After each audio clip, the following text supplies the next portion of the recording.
Capitalist Death Parade! Capitalist Death Parade! Capitalist Death Parade! Welcome to the Capitalist Death Parade with your hosts Joy Marie Mann and Josh Radio Hedge. It's a podcast where we discuss the dystopian hellscape of capitalism that we call home. Welcome, everybody. Josh Radio Hedge here. And Joy Marie Mann. Dun, dun, dun. How's it going, everybody out there in politics land? Are you guys having a fun week? Oh my God, never fucking boring. Before I forget, and I want to say it at the end too, but okay, so I got some really good news. And well, I don't know, it's kind of like good news, but for a really bad situation.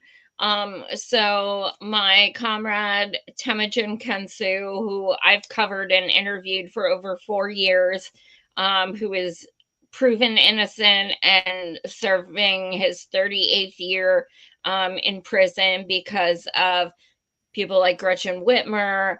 Yeah. So anyway, I have finally been approved to go see him in prison. I am flying out from Pennsylvania to Michigan on the 15th of January. I will be interviewing him on the 16th. And I'm so excited to meet him in person. And it's going to be a really big deal that I get to interview him in person. Well, I get to hug him and meet him finally. And, you know, he's someone that I initially started interviewing from prison as a journalist. And then I became an immediate advocate when I, you know, like anyone who knows anything about this case knows he's like factually innocent. And we just became such good friends, him and his wife, Paula. So I cannot wait to meet them. If you have a few dollars and you want to help me out with my round trip airfare and hotels and trains and Ubers and all that stuff, I have a Buy Me a Coffee. If you go to Buy Me a Coffee, Joy Marie Mann. And if you follow me on Twitter, I have in my bio a link to my PayPal and Venmo. Anything will help me get there, but if I have to walk, I will. I don't care. So I'm really glad that I finally get to go see him in person. But also I do want to announce as well, my brother-in-law's new film is coming out on Friday. So my brother's a very talented cinematographer, and his new film is called The Brutalist. It received a 16-minute standing ovation at Cannes Film Festival. It was just nominated for 7 Golden Globes. They're saying my brother-in-law may be nominated for an Oscar. So anyway, it's a huge film. It's like on a number one, the number one movie chosen for 2024 in so many newspapers, magazines, everything. I cannot wait to see it. So Friday, The Brutalist. His name is Lowell Crowley. Again, he's a cinematographer, and I'm so fucking proud of him. So if it's in your area, go on Friday. Adrian Brody's in it. It's an A24 film. It's an A24 produced film. It is a freaking They have not missed yet. I've watched every A24 film. I'm telling you, Josh. Like, my husband and I are obsessed with their films. Like, obsessed. They're so Their great. films. Like, when we heard they were picking it up, we were like, oh, shit. A24. Oh, shit. Exactly. They only touch hot property that they know is going to be like, you know, like meaningful and like publicly like adored type scripts. And I'm just like, great. That's great. Great news. Oh my God. A24, man. Did you see Heretic? Yes.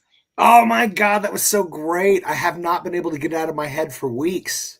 Did you see the Florida Project? Florida Project. Yeah, that's I don't think I've seen A24. that Oh one my yet. God, it's Is that an Willem older one? Dafoe. You have to see that. The Florida Project. Have to see that. It's so good. Okay. All right. But yeah, my sister-in-law, Lil's wife, she used to work for A24, so that's how I So started getting into cool. them. So They both cool. work in film. Neat. So yes, everybody go see Lowell's new film, The Brutalist, on Friday. Oh, and Joy, you should have sought consent before singing Rebecca Black. I don't know why you thought that was okay. Oh, what's that? You were singing the Friday song. That's what you were doing. Don't act like you weren't. It's Friday, Friday. Remember the worst song ever that was all over the internet for like a hot minute? No, I have no Oh, so fucking clue you what that didn't is. mean to do that. See, here I thought you were just an asshole singing Rebecca Black at me for no reason. I have I'm like, no why did you idea do who this to that me? is. It Okay, sounds cool, like cool. a It was just an bad accidental, item. Rebecca Black moment. That's on me now. Well, I mean, it doesn't sound very profound, so it sounds like it's probably easy to do. Well, I tell you what, do yourself a favor, Joy. When this is over, just look up Rebecca Mm-mm. Black Friday. When this is over, you've never heard music this bad. It is notably. Then why the fuck would I do it, Josh? Because you don't understand how bad music can be until you hear it. And you're like, what? No, this is like when people are like, oh my God, this is so fucking nasty. Here, try a bite. Yeah, exactly. That's exactly what you're doing to me. I'm so sorry. No, dude. You tell me how good it is, and then I'll go and be like, what the fuck is this? Joy, Maybe Rebecca Black Friday, jam of the summer. Don't miss it. It's hot. Oh God, I'm gonna miss it. Yeah. I don't know, man. I don't listen to the radio like that, so yeah, I'm glad I don't know that. But we digress, you guys. We have a lot to get to as usual. What do you want to talk about first? I mean, you want to jump into these insane list of pardons? You want to jump in there first? Yeah, let's go there. Let's do it. Yeah, Joe Biden, he's a real peach of a human being. He's been pardoning everybody. Everybody's like, oh man, I can't believe he pardoned his own son for smoking crack and evading taxes. That's kind of messed up, huh? Well, you ain't seen nothing yet. Let's show you some of the lovely pardons our good man, my good friend Joe Biden. Let's see who he's been pardoning, eh? But let's preface this with the fact that he's pardoning almost 1,500 people, which is the largest in American history. So let's just think about why. Let's break this down. Because he's getting so much shit for pardoning his son that it's like, I'm just going to pardon more people than ever before so we can just like lump him in. Maybe people stop paying attention to it as much. Yeah, dude. Okay. And he said he legit. What's that? I said, I just think it's a shame that Joe Biden can't pardon Netanyahu for international crimes. What a shame. I mean, he has in, in practically, so many but I'm talking using the official presidential pardon. He can't do that technically. I mean, maybe not on paper, but he has. I mean, saying that you're going to go in and arrest people that go and arrest him. Yeah, that's pretty much. But yeah, it was funny because Biden was like, I'm very careful with who I chose for this. I didn't do anyone with severe drug use or gun charges, except your son. Like what? It's like, excuse me? What was that, Mr. Biden? You said no drug use, no guns? What? Like, if you're going to do 1,500 people, can we just legit have it be like drug offenses? Because all drugs should be legalized. Well, a couple of them were. As I was reading through a bunch of them, some of them were. They were people that, got busted when they were very young for an amount of drugs, and they'd been asking for a pardon for some of them decades. So some of it was that. But that's the thing. That's all just kind of like to choke up the numbers and kind of distract you. Because that's the thing. I noticed in this article, pull up the article I shared to you. But they list just not all. God, it would take forever to do all 1,500 plus people. But they do some notable ones. And as you're going through it, a bunch of the first ones they list are just like, again, drug stuff, but ones that it's like, oh yeah, that should be forgivable. But you go down the list, and then you start getting into the interesting ones. Like Rita Crundwell, 71, of Dixon, Illinois. Crundwell was sentenced to more than 19 years in prison in 2013 for stealing $54 million over 2 decades while she was in charge of finances in Dixon, Illinois. Now, this was, by the way, the largest municipal fraud in all of American history. And the thing is, this is also like the birthplace of like Reagan, and so this is the place where people like they're really serious about their law and order, and this lady really messed up, and we have to teach a lesson that you don't do this to the people who believe in law and order. Joe Biden comes through, pardons their villain, and these people are furious. Well, you use the word municipal, and I want to stress to people, literally her town has been hurting for 2 decades because of this money she stole. That means they had less money in their community programs, legit, because of this fucking lady. Yep. So it's like, oh, it's a white collar crime. It didn't hurt anybody. Bull fucking shit. Because people in that community have been hurting for 2 decades because of her. And now the wound has been reopened thanks to my good friend Joe Biden. So that's good. That's good. So there's that one. We'll jump to the next one. See, that one was gross. When I heard about that one, I was like, oh, of course, she must have donated some of those millions to Joe Biden's campaign. That helps. Let's go to Michael Conahan. This dude, before we even start reading, I just want people to know that this guy is one of the architects of one of the most evil forms of capitalism I've ever known. And dudes like this need to rot till their last breath in a cell. However, Joe Biden pardoned him. Let's talk about what this motherfucker did. Conahan was sentenced to 17 years in prison for helping orchestrate one of the worst judicial scandals in American history, a scheme to send kids to for-profit jails in exchange for kickbacks. Yeah. This dude, I wish I could even begin to describe the evils this one man has done. Here's how it worked for people. What was that? Like, read the thing about it for people. Sure. I'll give a little more detail here. It says Biden's decision to commute his sentence angered many in the northeastern Pennsylvania area, from the governor to families whose children were victimized by the disgraced former judge. Conahan had already served the vast majority of his sentence, which was handed down in 2011. I do feel strongly that President Biden got it absolutely wrong and created a lot of pain here in northeastern Pennsylvania, Governor Josh Shapiro, a Democrat, said Friday. Man, he's even losing Josh Shapiro. That's wild stuff, right? When you've even pissed off Shapiro. Anyway, I mean, if it was genocide, Shapiro would be like, yay! But because it was this dude, it's like, woo! Anyway, a message-seeking comment was sent to an attorney who recently represented Conahan, the former judge of the Luzerne County Court of Common Pleas. In what came to be known as the Kids for Cash scandal, Conahan and Judge Mark Civarella shut down a county-run juvenile detention center and accepted $2.8 million in illegal payments from a friend of Conahan's who built and co-owned 2 for-profit lockups. So many people suffered at the hands of this, and I watched a documentary on it a while back when this happened, and literally like kids would throw a pencil or something in class or get loud and yell at another kid. And it's like, this is the kind of stuff that normally back in the day, they'd be like detention.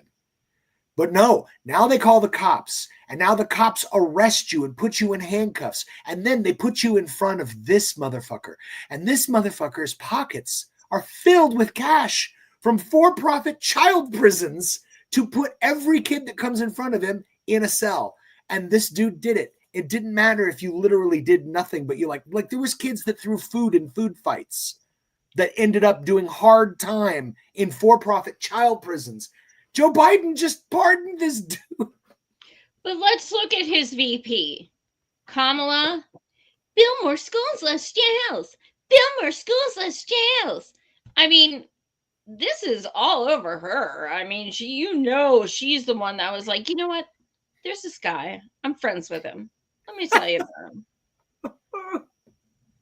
But yeah, being a Pennsylvanian, I mean, I've known of this guy for quite some time, and wow. And I mean, just so I got asked this question last night about had Temujin applied to get clemency from Biden. No, because his what he is accused of wrongfully is not a federal crime. So that the most Biden could do is tell Whitmer, say, you need to actually sign a paper that's been on your fucking desk since the day you took office years ago. That would be the most he could do, which he'll never do because he's whatever. But yeah, his is not a federal case. These have to be federal cases. Joy, can you imagine Joe Biden using his bully pulpit for good and actually like pressuring lawmakers and governors to do the right thing on cases of insane injustice? I'm just dreaming of it. What an amazing world that would be. But unfortunately, we're in Joe Biden's world, and that is not the same world. Even if he did that, he's still trash for other reasons. Well, for sure. I mean, like Temujin thinks that, you know, he may have a better chance under Trump than Biden. I agree. I do wholeheartedly. No, I don't like Trump. He's absolute trash. But I don't give a fuck who gets my man out. I don't give a flying fuck. I don't care if it's fucking Beelzebub. I don't give a shit. I want him out. But that doesn't mean the person's not still trash. Temujin hates Biden and he hates Trump. But boy, I heard you wanted to make a deal for Temujin's freedom. Never mind. Sorry, John. I was going to cut you a deal. I wish it were that simple. Next time. All right. I don't know. There's a lot of really gross people on this big, long list of names. I only brought the top two, the ones that genuinely like flipped my whole world. There were some other gross ones going down the list. I don't want to go through some of them because of some of the depravity in some of the actions that were excused in pardons. I don't even want to talk about them because I don't want to get kicked off of YouTube. But needless to say, Joe Biden didn't just pardon sweet little old ladies who got caught up in some trouble, who never did the wrong thing in their lives. He did let some of them go, but he also let go some of the worst people imaginable. And I have no idea how Democrats are going to excuse it. Who are a legitimate threat to society. Yeah. These are, he came out with this, it's going to be people who have done time and proven they're better people, they're rehabilitated, blah, blah, blah. These are people who are a danger to society. Yeah. Like, this is like very much hide your wife, hide your kids. Like, this is like legit. Like, these people, and yeah. I mean, like, Conahan's a good example. He literally got some of these kids killed. Some of them killed themselves over the horrific abuses that they were subject to in these for-profit prisons that he sent them to for no reason at all. I mean, it's insane. Like, literally, like, these people signed away the lives of innocent kids. I don't know. Like, dude deserves 1,000 times worse than jail, and instead he gets a full pardon. That's America. And the fact that they're like, oh, he didn't have much longer left. Like, he had less than 2 years left. So why are you wasting a pardon on him? Yeah. Why are you setting the precedent for this? For what? They're setting the stage for Trump's pardons, which, hey, I heard Joe Biden's pardons are bad, but Trump's pardons are going to be worse, you guys. But it is precedent for that. It literally gives Trump the ability to just pardon literally anybody. And if anybody complains, he'll be like, what about your good friend Joe? What about all his awful pardons? That's all he has to say. And that's it. He's already diffused the argument 4 years from now. Yay. Mm-hmm. Yep. Exactly. Thanks, Joe. Does it touch on anyone else in this article? I mean, it touches on, like I said, some of the other folks that mentioned in this article is like some of the people that they got mixed up in drugs at a young age, busted for possession or like selling or something. But, you know, ultimately some of these people like really did. They turned things around. They started organizations. They're trying to help other people get out of drugs because they made some mistakes as like a 21-year-old or whatever. I get that. And in these cases, you could point to these and be like, yeah, that's a decent use of a pardon. Because that's the thing. I'm a prison abolitionist. So I'm all about like, hey, man, if people are not like active, violent threats to community, then yeah, you absolutely should let them out. Whereas I'm not understanding why you're saying you're an abolitionist when you think people like this should still be in prison. Well, that's my thing. I don't agree with prison because right now it's being used to put so many people, you know, I would say criminally so, in jail for things that they didn't even do. Until there is a fairer system where innocent people are not imprisoned, I'm not for prison because I've seen so many innocent people like destroyed and put through. But I don't see that's not making sense to me though, because we were just saying that these people shouldn't be let out. Well, they shouldn't, but that's kind of the point I'm making. Though I don't agree with prison, so personally, I feel like again, if you are not a direct violent criminal that is like a threat to the general society, so it's like you're like an abolitionist with asterisks.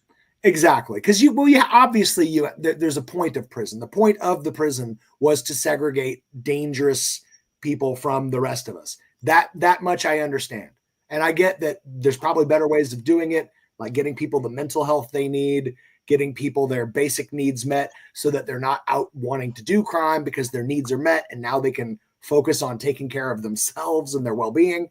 So yeah, I'm not for prison, but I also understand that if somebody's like going around with a hatchet, you gotta say, okay, put that dude in a box until he learns not to hatchet. I don't know. I get that. I'm saying I understand law to that extent.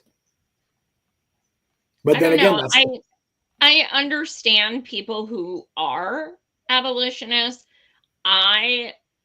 However, if somebody did something to my family, or something like that, or someone like Ghislaine Maxwell, or like things like that, like no, no.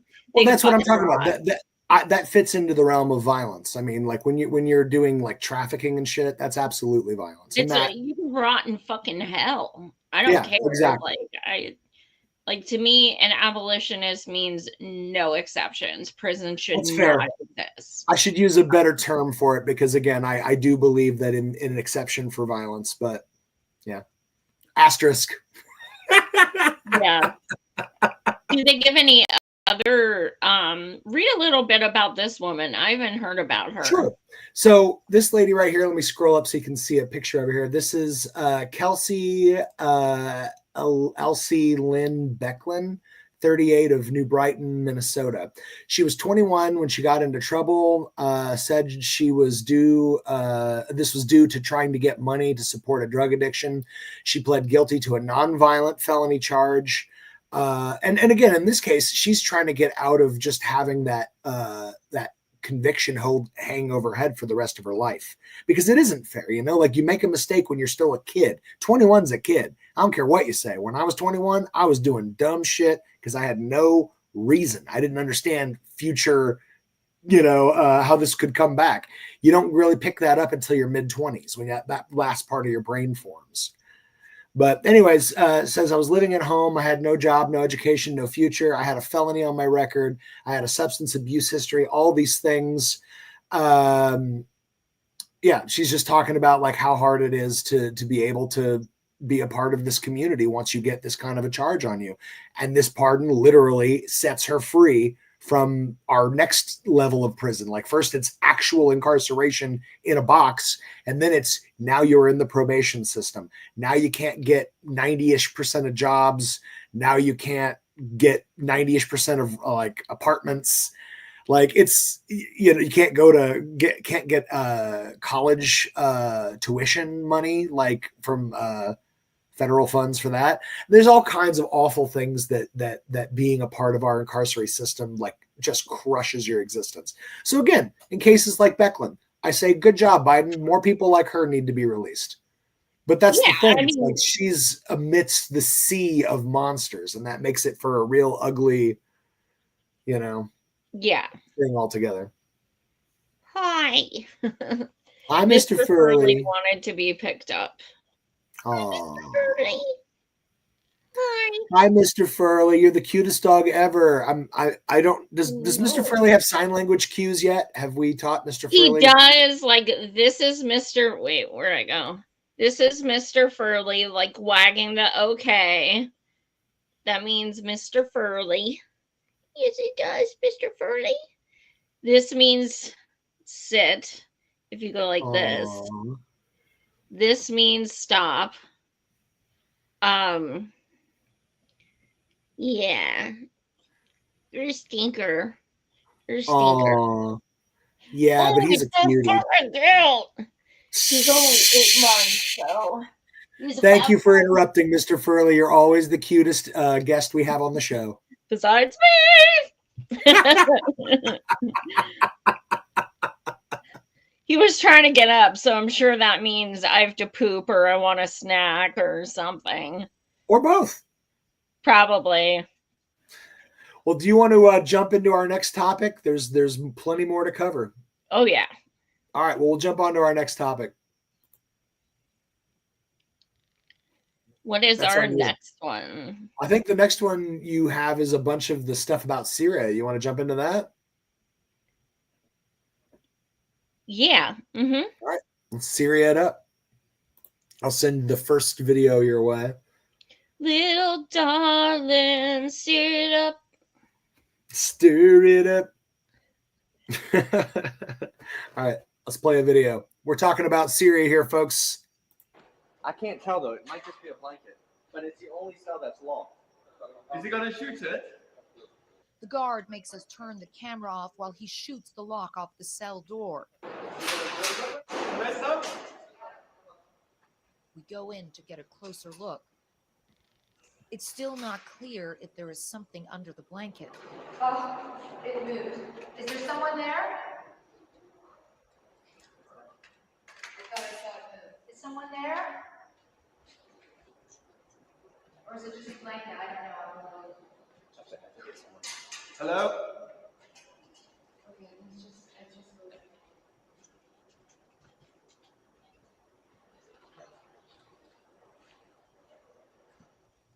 Oh.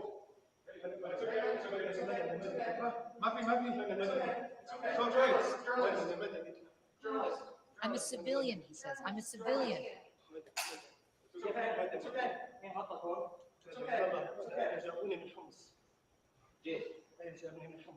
He tells the fighter he's from the city of Homs and has been in the cell for 3 months. Okay, you're okay. You're okay. You're okay. We got to give him a fresh wardrobe for the day, though. That's nice. He clutches my arm tightly with both hands. Okay. Does anyone have any water? Water. Mike. Okay, it's water. It's water. Okay. Okay. Okay, you're okay. You're okay. You're okay. Okay. He's okay. Don't worry, he's okay. So this is the woman who lied about being shot out in Gaza. She works for CNN. Nothing happened, of course. I mean, I was immediately reminded of Hillary saying she was struck. She was under Bosnian sniper fire, and that was immediately proven to be a lie. Nobody cared. So this is that lady. So I'm like really confused by this. You walk into a room, it looks like a flat blanket, but you're just saying, I don't know if there's a person. I don't know if there's a person. I don't know if it's a blanket. There might be a person. There might be a person. And it turns out to be a person. Dude has a fresh, clean beard. He has nice clothes, everything. He's good. He comes out and she's like, oh, you're okay. You're okay. So why didn't you ask me if he's a terrorist? Why are you assuming he's like totally fine? Then she tries to say this guy hasn't even been found for literally 90 days, for 3 fucking months. They walk in, they find him like that, and he hasn't been noticed for 90 days. So believable. Can I tell you, do you know what somebody looks like when they've been locked away in a dark cell for 90 days? You remember the dude that we got when we got the 9/11 mastermind? Remember he had like the white shirt was all stretched out and his hair was all sticking out sideways and he's like blinking in the light. Like, what the heck? Yeah, that's what you look like after 3 months in a dark cell. This dude looks like he just got out of Starbucks. I don't know what. When they took this guy outside after being holed up in this prison for 90 days that they just walked right into, when he walked out, he looked up at the sky and was like this, no squinting, no nothing. So you go from a dark room in 90 days and you go out and you're not squinting, your eyes aren't adjusting. Like, this is the fakest fucking shit I've ever seen. Honestly, I saw that video you're talking about, and my first thought as I was watching it was, why aren't they like putting their reporters through improv classes at the very least? That way, at least you can sort of roll with when you're faking shit. This was so fake. It was just like, you're not even trying anymore. You're not even trying. But it's like, everyone disses Fox News and stuff, which, yeah, but this is CNN. People swear by this shit. Why do you have to lie? Why do you have to fake shit? If Syria is so bad, why do you have to fucking lie about this shit? This is the political equivalent of the weather guy after the hurricane who's like, oh yeah, I'm here in waist deep water and it's crazy. And then somebody just like walks by right next to them. Like oh my God. Did you see that girl in the canoe? Did you that one? That? That one. Like, what the fuck? She's like, there's a lot of water here. It's really, here goes a dude in his fucking galoshes walking by. Like he's Jesus walking on the water. Like, my God, dude, can you at least tell people to stand back so you're not just called out on live TV? She's in a fucking canoe with her fucking... With her I hope they never let her live that down because that's so funny. It's so funny. Oh my God. That was fucking amazing. She's like, yeah, I'm in a canoe because the roads are so flooded. Here goes a guy right across. Hi, Jesus. Hi, Jesus. Oh, God. Oh, my Lord. I have some more things about this woman. Let's pull the next one up here. Oh, my God. It's funny. When I saw her name, my first thought was that should be our song of the week. Do you remember Clarissa Explains It All? I knew you were going to say that. Na, na, na, na, na, na, na, na, na. All right. Okay. I didn't know that. I didn't know the song or anything, but I knew you were going to, because I've never met anyone named Clarissa. That's the only Clarissa I know is the one on that show. Well, let's see here. Clarissa Ward posts here. She says, we can confirm the real identity of the man from our story last Wednesday as Salama Muhammad Salama. And then they added a info post, the readers did. It says, Miss Ward's post is missing context. Salama Muhammad Salama is no ordinary person, as she may portray. He was an intelligence officer of the Assad regime who operated checkpoints in Homs notorious for theft, extortion, and coercing residents into becoming informants. So, which is, again, why I say she just walks up to the dude. She's not like, who are you? Nothing. She's like, you're okay. You're okay. You're okay. Take my water bottle. yeah, she doesn't know who he is, and this dude could have literally like chewed somebody's throat out like the week before, and you don't know. Like maybe he's some big scary terrorist and he's pretending to be a prisoner. Like, you have no trepidation whatsoever. Maybe because you already fucking know who he is. Plus, I've seen so many horror movies where like they go to release the dude who looks all sad, but then you get close and he's like a vampire or a werewolf or something. You can't just assume before you check. He could have been like a fucking shapeshifter. Or a You have Frankenstein. no idea. What if this dude was a Frankenstein? What were you thinking, Clarissa? True. Absolutely true. So I was going on her posts, and actually quite a lot of them have this reader context message on the bottom. They're very interesting. Let's see the next one. All right, let's pull the next one up here. Boom.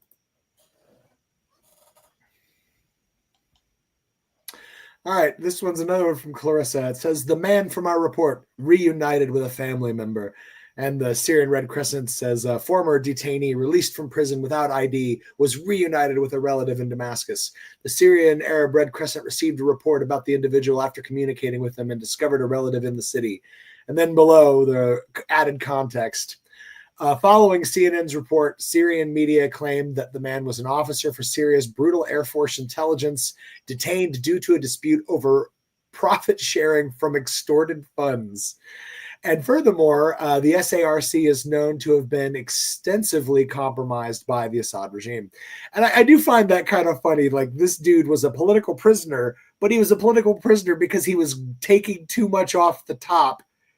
So he was doing the bad stuff, but he did too much bad stuff. So that he was a political prisoner because it's like, you're taking too much extortion money. But it's like this is all on purpose, using the word hostage. Oh, yeah. He's being held hostage. Like, shut the fuck up. I know. Yay. Well, that's fun. I love that CNN's got their priorities straight and they're following the real story, not the fact that at that exact same time that all this was going down, Israel was raining hell on Syria, bombing all of their military sites because they're like, well, we got to make sure that this new group doesn't come into power and blah, blah, blah, blah, blah. It's like, yeah, but isn't that new group led by a guy who was former ISIS? I remember ISIS seeming to never have an issue with Israel for some strange reason. Seems like they never attack Israel. Seems like they might be kind of Al-Qaeda-ish, almost like they're controlled by, who knows? Who knows what I'm talking about? I don't know what I'm talking about. I don't either. What is the next one I put up? Sorry, let me pull it up. Next up, you got it's mostly in Arabic. That's why I wasn't quite sure what it says. Well, I put it up I can translate. No, I'm just kidding. I put it up because of the photos. Yeah. Yeah, it really does show off this guy. I mean, like he has a clean haircut. Did he literally hit the barber like the week of this video? Like, I don't scroll down though. That's oh wow. Look at him. Oh my god, he's like what's his name? Scarface or some shit. Zelensky. Look at this dude. Woo. I wouldn't mess with that they guy. rescued. Oh, thank God. Thank God he was saved. I don't know. It is pretty wild stuff. It is pretty wild stuff. I think. Can you translate any of that for us? Yeah, no. I'm kidding, of course. Do I have any more on this topic? On this topic, no. I think that was all of it. Now, do you have anything on Luigi?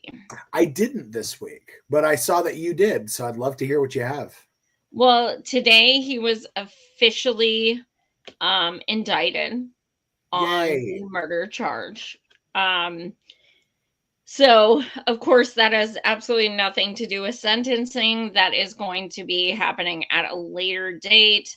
I'm not sure if this was you or one of my other guests, but um, I was talking with someone about that he may. I kind of have a feeling he might go the route of representing himself. Oh, I Um, hope so. That'd be so cool. I could just, for some reason, I could just see him doing that. Like, I think, like, that's the only way he would really get a chance to, like, say what his motives were, why he did that, why it's important, these things, like, because no lawyer in hell is going to let him testify. That's for Yeah. damn sure. Nobody ever lets their client testify when it comes to a murder case. Never. Yeah. So I think there's a chance he may represent himself. I mean, I have no reason to think that other than the fact that I think he might, just because of who he is and stuff. I've had both thoughts on it. Like, I agree with you in part because I feel like all the clues and everything he left, he intended to get arrested. And so he planned on ultimately this all being, a sacrifice of himself and of the CEO to make a greater point. And so the idea that, of course, he would represent himself so that he can express the true meaning of what he's trying to express. But then there's the other side of it, which he just got this super high-powered lawyer, and there's talk that they may go. Dolt. Well, but there's talk that they're going to go for an insanity plea. Really? So, yeah, but that's what I don't know. God. I don't know if that's true or not. I don't know if that's true. Please don't do that. I hope not. I hope not. Oh God, please don't do that. Although, Joy, you got to admit, if it did go that route, it really would just add, like, I don't know, like another spotlight onto the brokenness of our system. Only instead of our healthcare system, this will be on our legal system, as a rich person uses a high-powered lawyer to get an insanity plea after murdering a healthcare CEO. Like, I would be okay with that, I suppose, because it just throws that I'm much not more okay weight with on that the problems because, of it all. like, and it's his life. He can do whatever he wants. But if he pleads insanity, that takes away literally everything we're giving him props for. Because we're saying he did this with a sound mind because he is sick of this capitalistic vulture fucking system. Yeah. And if he pleads insanity, all of us are wrong. It deflates his whole argument. Yeah. So I would hope that that's not the case. But I'm saying if it went that way, it would highlight the abuse of our justice system in addition to the abuses in our healthcare system. I got to read a comment from Matt Lucien because he nailed it. He says he rolled doubles twice in a row and had to go to jail. I don't get it. Monopoly. In Monopoly, if you roll doubles multiple times, you have to go to jail. So, yeah. It was a cute reference, Matt. Cute. I don't know, man. That could be, I don't know. Well, let's play this video because this gentleman is really spot on and he says a lot of the things I say, and a lot of us say, but he does it in a very, like, calm and cohesive manner. So let's see what he's got to say. Luigi Mangione's actions are another whistle in the pressure release valve of this country. They channel the justified rage and despair that working class people feel about working our asses off every day and then watching as the fruits of our labor get redistributed up into the pockets of billionaires, leaving us without enough to pay for homes, without enough to pay rent or utilities, without enough to buy gas or groceries, without enough even to save our own lives in the case of a medical emergency, because the money that we've been shoveling into our healthcare plans for years got used instead on the CEO's Christmas bonus, or so that he can take maybe a few second joyride through space. Do I like the idea of vigilante justice being doled out in the streets? Not particularly. But what I find infinitely more repugnant is a government that would give healthcare CEOs the green light to get even richer by murdering Americans from behind their desks every day for profit, and then to insist that we call that business rather than violence. The working class is not an unlimited resource, which means that this system can't go on forever. It's inevitable that it's going to end. And I hope that we end it before it ends us. But if we're allowed no peaceful avenue by which to get there, it should come as a shock to nobody when the violent come to bear that system away. Boom. Well put, bro. Well put. Yeah. My only issue, and you guys know I'm like neurotic about this, it's not a healthcare system. It's an insurance industrial complex. So when people say health insurance companies or health insurance, or no, it's not. But that is a really, really good fucking video. Like really fucking good. And I mean, people think that, you know, people who don't want to understand why this whole Luigi thing turned into this movement, they don't want to understand that it's because although millions of us would not have taken that route, we understand that outrage so fucking well. So fucking well. Yeah. So, I mean, we can identify with this. This is the same shit we've been saying since 2015, sometimes before that. Yeah. You know, where we're like, these motherfuckers are killing people. Yeah. Killing them. And it's by proxy, so people don't care. But this is finally bringing up that conversation again.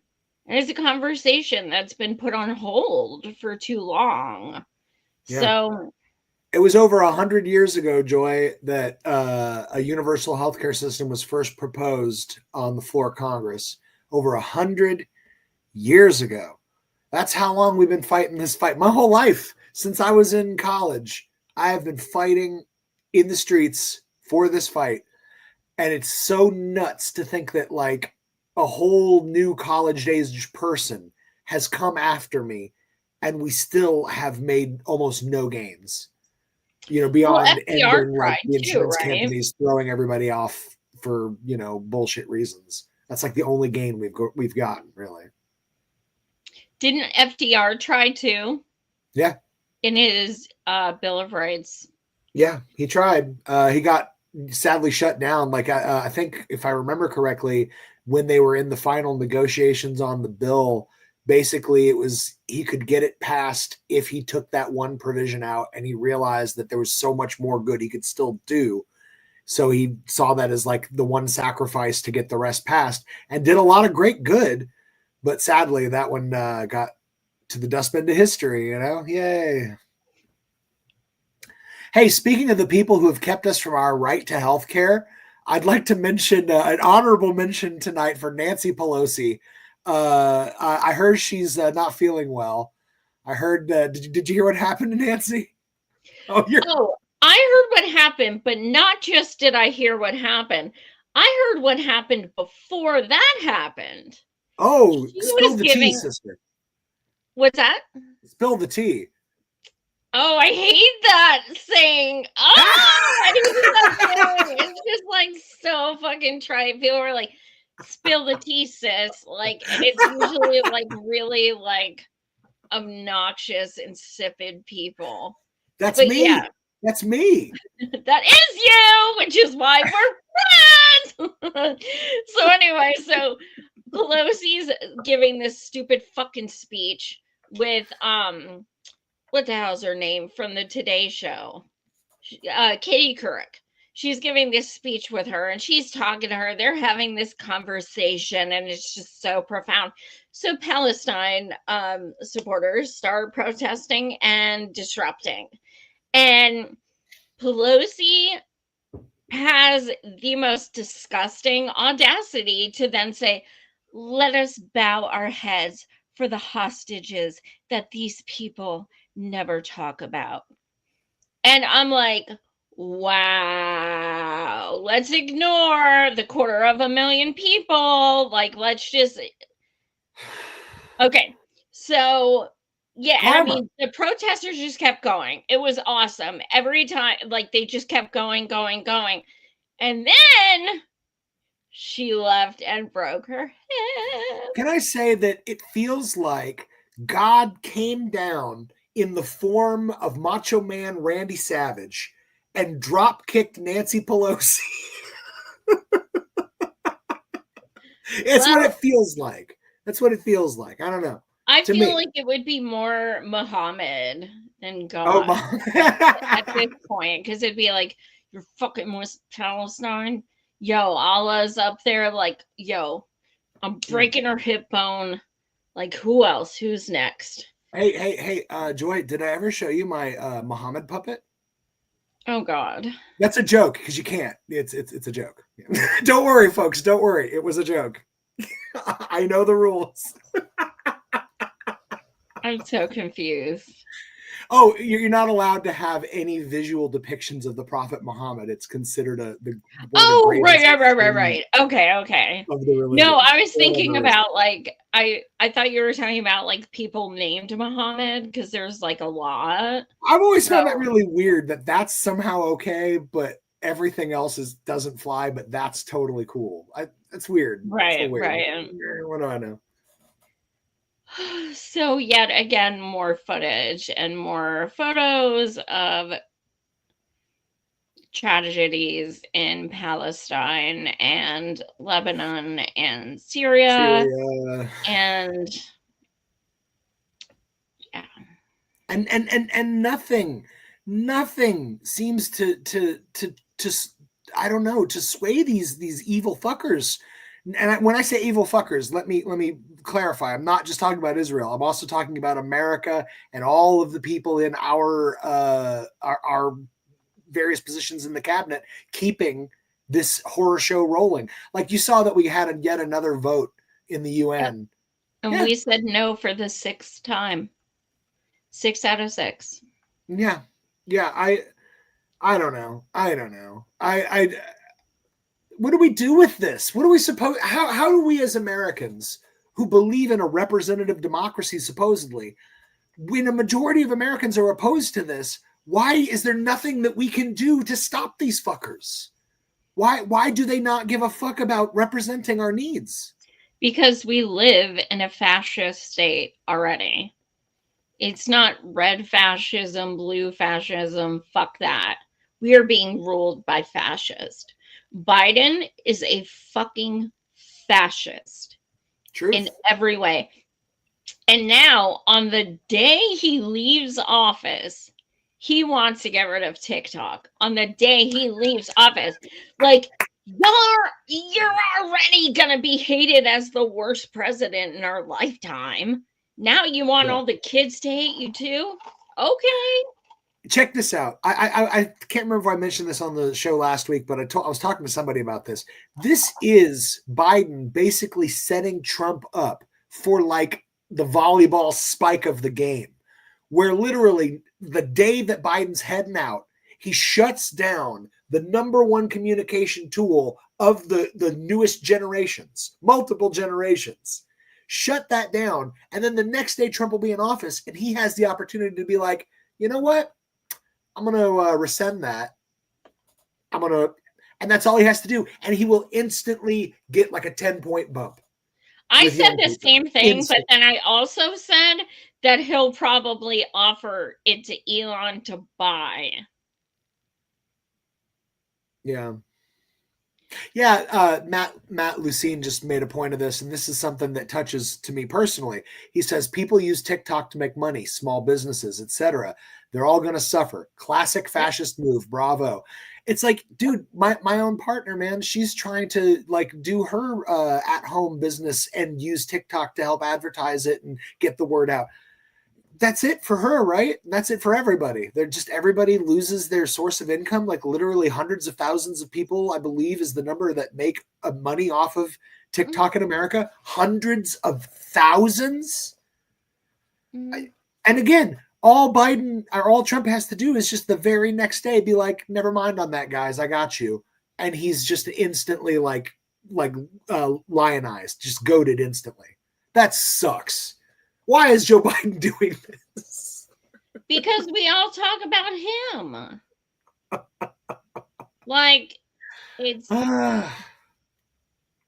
so easy too. Yeah. I don't know who the fuck to pick for the damn Grand Dragon Grand Wizard of the capitalist death parade this week, leading everyone off the cliff. Well, I would like to, if you don't have a suggestion, I'd like to nominate the wet step that took down Nancy Pelosi. Well, why would we make them a bad thing? They're a No. hero. They're the last step at the edge of the cliff that everybody's going to slip off. We're just going to put them in the back. They're going to have the long cape and, oh my God, no, Hillary's going to have to hold the cape. Like, you see that little kid she made carry her cape when she did the commencement speech at the one UK college. There was this little kid. I did see that. I totally let that out of my head. He was like holding her fucking cloak. Like she's royalty. She's doing that. Oh my God. Yeah. So who's our shit bag of the week leading everything? I mean, that's a good question. Let's throw one out to the chat. Hey chat, who is the worst capitalist in the world this week? Who's getting it done? I know who we should pick. Who's that? This Kids for Care guy. Oh yeah. Care for Kids. God damn it. Him. Yeah. Matt Lucene jumped in and he said Joe Biden, which that's a fair suggestion since he's the guy that pardoned him. Suggestion, boo, but we like to try and we keep picking like big people sometimes. So I'm I really want to pick like particular people who aren't maybe as known. And I think this motherfucker, hey, you're getting a pardon, but you're still leading the capitalist death parade.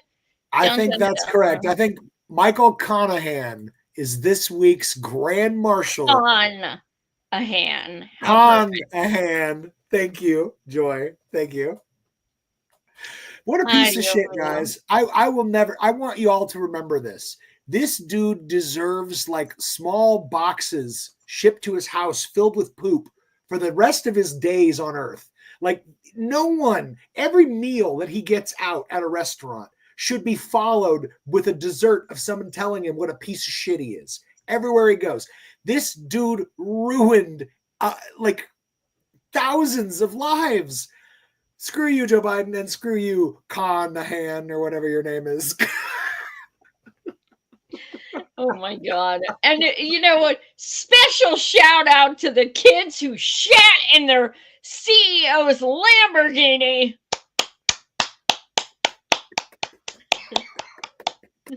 I heard about that. That's really good stuff. Was that on your show last night? Oh my God, yeah. It's so fucking great. Now that's what I'm talking about. There's like that meme that's like, it's cool to call your congressperson and tell them, to vote for something or sign something. But what's really cool is to call them and tell them to eat your ass. And I was like, oh my God, that is so punk rock. Yes, everybody do that. Or that classic meme, the one that says, yeah, sex is good, but have you ever shit in your boss's Lamborghini? Wait, there's a meme? I need to have that. No, I just made it. I used my God, you have to send me that. In my head. It only exists here, Joy. I always make, say stuff like that. Yeah, sex is great, but. Well,